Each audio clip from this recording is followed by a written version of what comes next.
and a very warm welcome to yet another scintillating edition of the program CAC Weekly, a weekly program that keeps you abreast on the activities and achievements of the Corporate Affairs Commission. I am Miriam Abdul-Rashid. Coming up, Registrar General CAC commends staff commitment and dedication to duty, says concerted action is required to increase the Commission's revenue. Beneficial ownership regulation comes under focus once again, plus how to register a club, association or faith-based organization. We'll be right back. Do stay with us. A name other than your forename and surname without registration. For every day that you operate, there's a penalty that you have to pay. And you may even be arrested. So as an individual, if I render a service and I don't register... If you render a service in your name, personal name, yes, you don't have issues. No registration. There is no limitation because a human being has unlimited capacity. You can do anything that is legitimate, that is legal. That's the lawyer in you speaking. But if you are using, if you add, maybe you say Debbie Broadcaster, that's not your name. Oh. Or Debbie Ventures, Okay. or Debbie Enterprises, or Debbie and Sons. Okay. You have added some words, so you must register. Oh. But if you are using your own full names, you don't have issues. It behoves the person dealing with you, whether he's satisfied to deal with you as an individual. Because there may be other individuals that have identical names like you. And he has no way of verifying sometimes because there is no central register that he will check and match your identity with another person's identity. So that's the beauty of having your names and details in a central register of businesses that anybody can verify.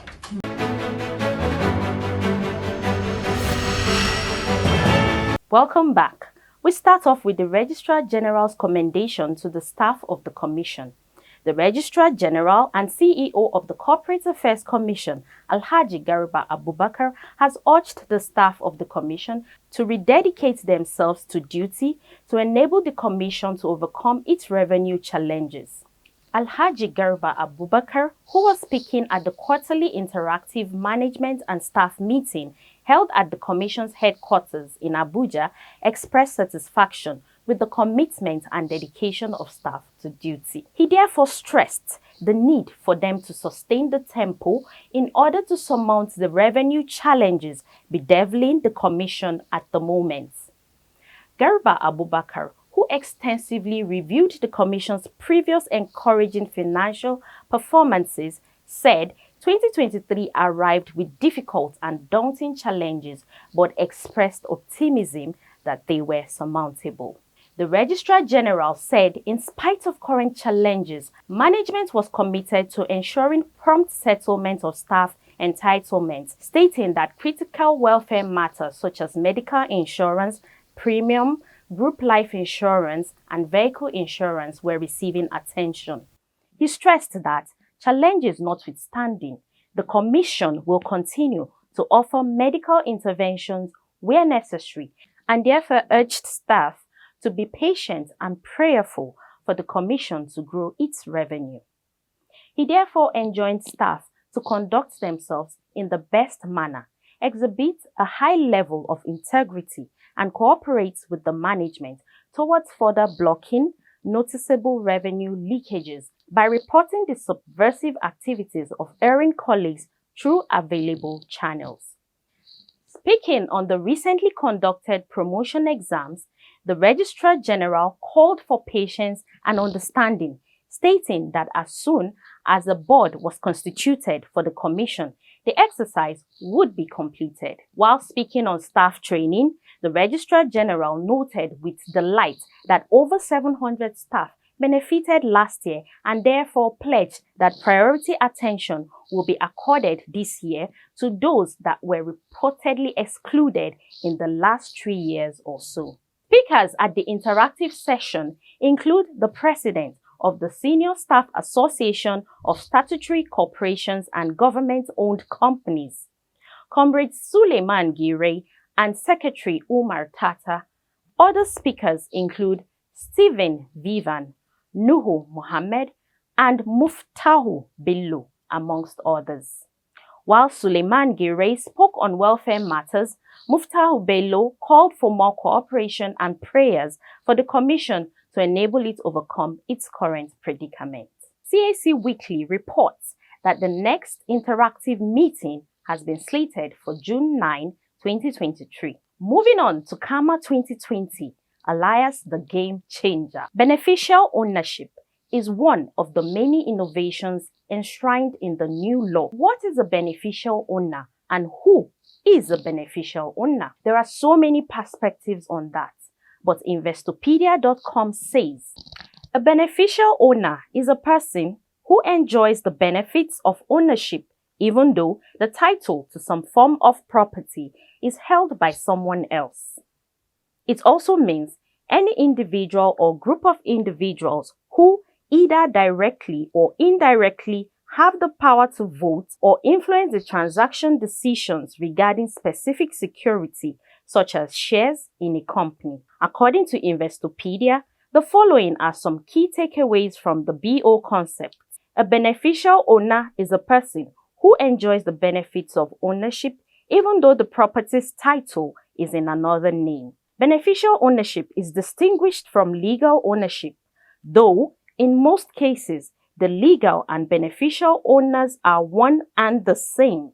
Publicly traded securities are often registered in the name of a broker for safety and convenience. Wealthy individuals often list their assets under trust while they remain beneficial owners. To get a further insight, let's now bring you the second part of our interview with Mr. Justin Nidia Birao, Director Compliance. Please enjoy watching.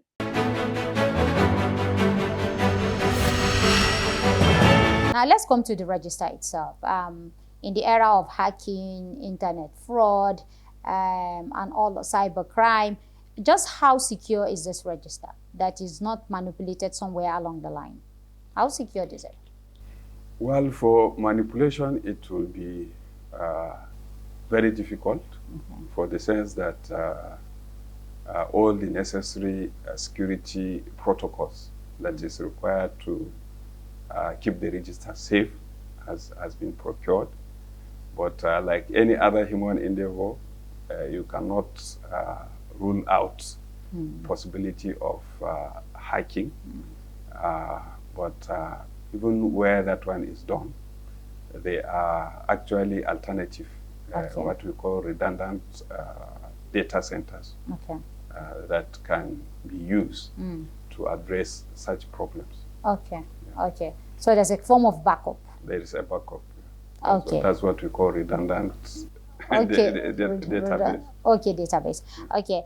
So let's come back to the accountability, efficiency that the beneficial ownership is supposed to promote.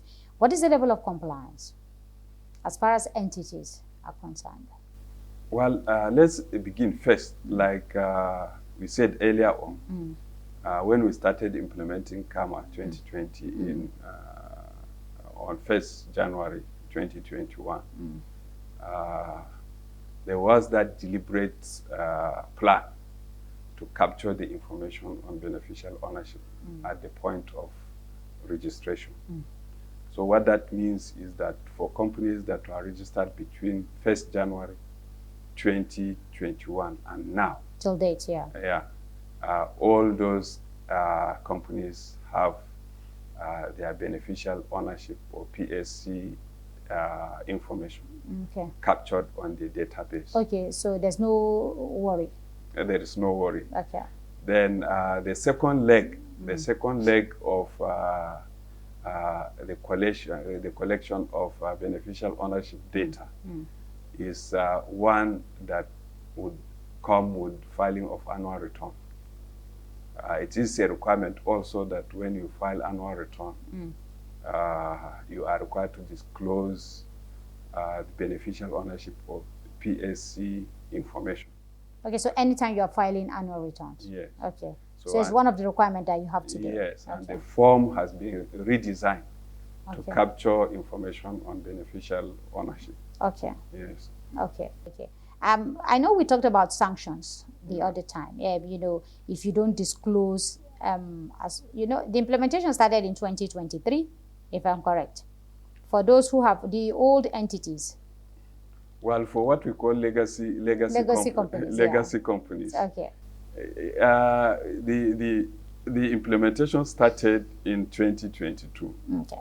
For, you know, like we said, those companies that file annual return in 2022. Okay. Quite a number of them okay. Have already been captured. Have already been captured. Okay. And apart from that also, companies that have what we call professional advice. Oh, okay. Quite a number of them, as soon as the KAMA came into force, went ahead and filed PSC information. Okay. Yes.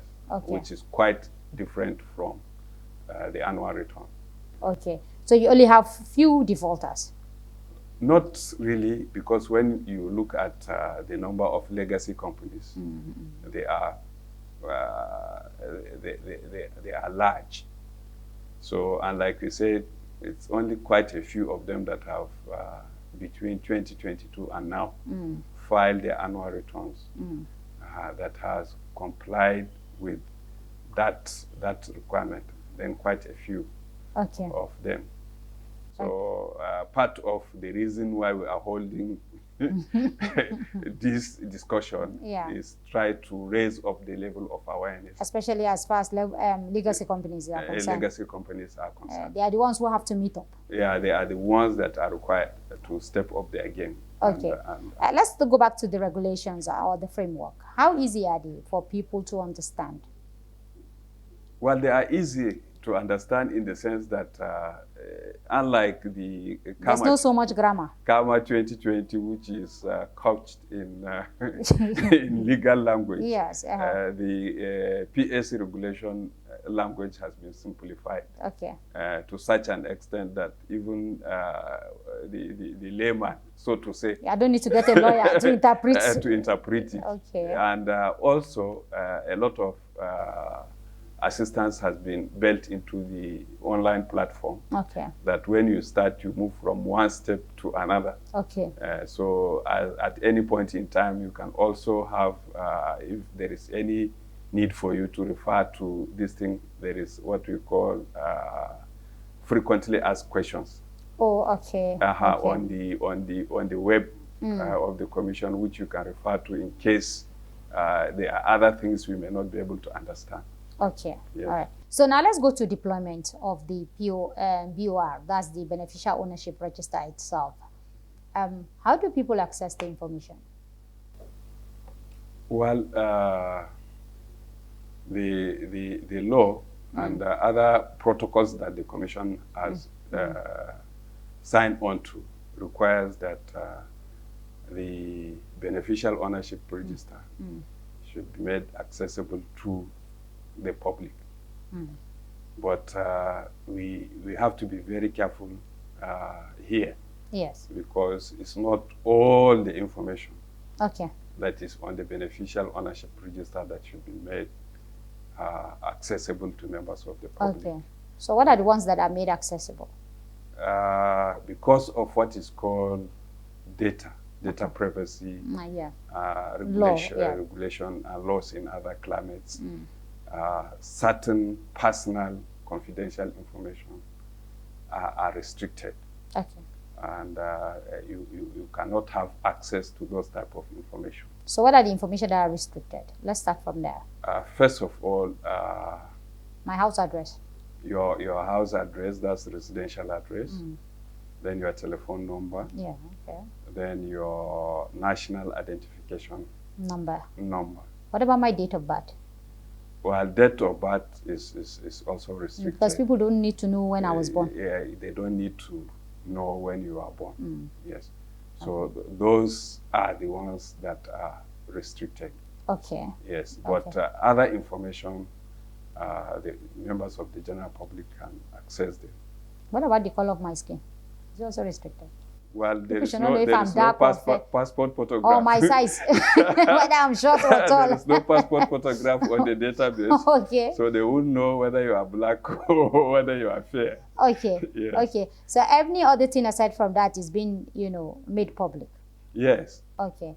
Let's go to the individuals themselves, the public that, are the beneficiaries of this, open, register. Do you think that the Nigerian public today are interested to know who owns what? In a country where people don't read, they don't want to go into detail. Maybe this law enforcement agency or the EFCC or the ICPC, those ones are the ones that will be very, very interested. But the average Nigerian on the street, do you think he's interested in knowing who owns what in a company? Yes, well, like you said, the primary users, the primary users or those that require the information on a regular basis might be the security and law enforcement agencies. But not only that, even what is now called civil society organizations, particularly those of them that are into what is called anti-corruption objective. Okay. I will find the BO register very useful. Okay. Apart from the civil society organizations also, the journalists like yourself, Yes. When they are carrying out their investigative journalism, would find the register very useful. Okay. Yes. So Okay. ditto members of the public also, because of what has come to be known as conflict of interest now. The members of the public would be interested in knowing whether what we call the politically exposed person has given a contract to his cousin or to somebody that is close to him. Or his children or his family members. Or his family members or his friends. So naturally the awareness might be very low at the moment. But with time, members of the public will come to the general knowledge And appreciate it. and appreciate the philosophy behind the BO regulation. Are we looking at the situation whereby in the future, this register will have to be consulted before people go for electoral position? Is there a scenario that might likely to happen? Maybe people need to know how many. I may not know. I may not know what relevance it will have on elections, but on procurement. Okay. On procurement, we know that the register is actually very helpful. Okay. Yes. Yeah, because I remember one of the presidential candidates, said if you get the procurement right, then you get every other thing right. Yes, that is true, because if you are able to minimize corruption in the procurement process, the members of the general public would naturally have value for their money for every contract that has been given. And this will go a long way in minimizing the corruption as far as the procurement is concerned. Of course, yes. Okay. Mr. Dear Justin Barrow, I'm afraid this is where we just have to leave it. Thank you very much indeed, sir, for your time as always. Thank you for having me. All right.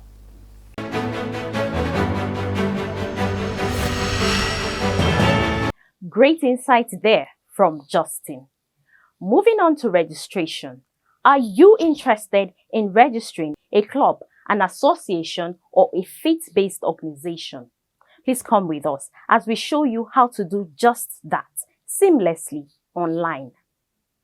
Registration of an incorporated trustee on the new CAC registration portal. In this video, you will learn how to register an association or incorporated trustee with the Corporate Affairs Commission. Let's begin. Step 1. Log on to pre.cac.gov.ng and log into your portal. If you do not have an account, click on Register on the top right corner of your screen to create an account. Step 2. On your dashboard, click on New Name Reservation. Pick Incorporated Trustees under Classification. Enter your proposed names. Pick New Incorporation as your reason for availability search. Click on Apply for Reservation Code button. This will bring up the reservation code application process page. Step 3. Pick the classification of your Association 1 and 2 and describe the association's classification. Ensure you fill all fields marked with a red asterisk and click on Save and Continue. Step 4. On the Constitution, specify the minimum or maximum number of trustees. Set the trustee tenure. Choose the custodian of the common seal. Choose the governing body of the association. State the application of funds. State how the account of the incorporated trustee will be kept, then click on Save and Continue. Step 5. Under Aims and Objectives, click on the Add Aims/Objectives button and state the aims or objectives of the association. Click the Add button, then click on Save and Continue. Step 6. On the Trustee, you must add at least 2 trustees or more to proceed and ensure you add a secretary to the body of trustees. To add a secretary, pick and fill in the details of your designated secretary or a trustee who will also act as a secretary.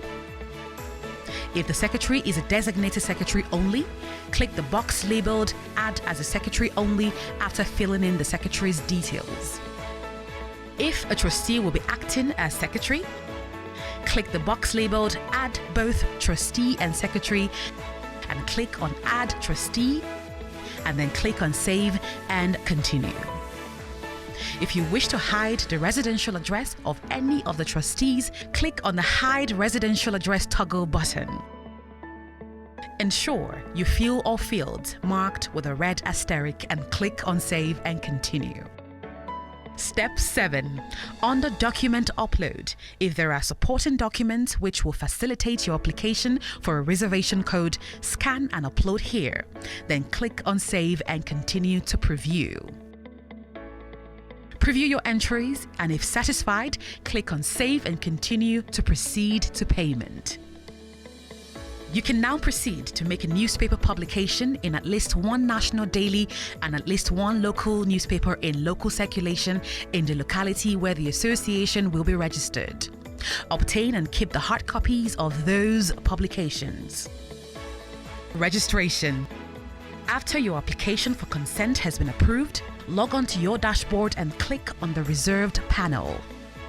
Click the Start Registration button beside your reserved name. Step 1. Under Meetings, you can add different types of meetings and specify the quorum for each. Add your meetings and click on Save and Continue. Step 2. Under Source of Income, add the sources of income of the association and click Save and Continue. Step 3. Under Publications, fill in the details of the first and second newspaper publications you made and click on Save and Continue. Step 4.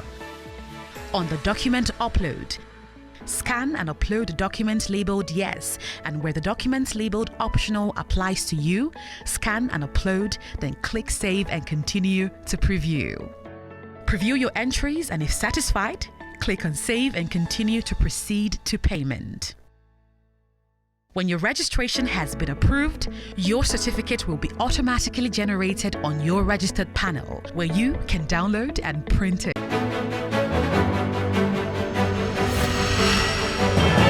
Wow, what are you waiting for? Hurry now to pre.cac.gov.ng to register, and that does it for this week's edition of the program, CAC Weekly. We hope you enjoyed watching. For comments and inquiries, please take advantage of our social media handles and helplines. On Twitter, it's at CAC Nigeria 1. On Instagram and Facebook, it's Corporate Affairs Commission. Our email is cservice@cac.gov.ng, and you can reach us via our website on www.cac.gov.ng. And our helplines are 081 822 99016 or 081 822 98971 or 090 874 01598 or 090 874 01599 and 090 874 01600. Do join us next week for another interesting edition of the program. Same time, same station. From me, Miriam Abdul Rashid, and the whole team here, it's bye for now.